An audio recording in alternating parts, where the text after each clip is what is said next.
iTickets het post-COVID baie betrokke geraak met skole. Skole het agtergekom dat die mark het aanlyn beweeg en skole het 'n baie groot behoefte. Hulle het elke dag is daar iets aan die gang by die skole en om administrasie so min as moontlik te maak, het hulle agtergekom dat hulle kan hulle sportbyeenkomste, drama byeenkomste, atletiek byeenkomste by iTickets lys. Stelselmatig hoe meer skole betrokke raak en ook hulle eie konserte aanbied, het hulle gesien, maar hierdie werk, dit maak dit gemaklik vir die ouers om die byeenkoms by te woon, korter toue by die hekke en dan veral toegangsbeheer. Ek het gesien nou die dag met Pulditch by die Interhoor, was dit 'n ongelooflik, ek dink in 5 minute was die kaartjies uitverkoop van die ouers en daar was 'n totaal van 15,000 mense by Pulditch. Die Absa Wilde Klawer onlangs was aan 39,000 mense oor die 3 dae. Jy weet, so skole het 'n ongelooflike groei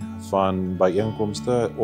Ouers sit hulle gewig agter hulle eie kinds deelname, of dit sport of drama, kultuur is. Die ouers sit hulle gewig agter en is ook 'n hoogtepunt om te sien dat die tegnologie maak dit vir die skole moontlik om groter events aan te bied.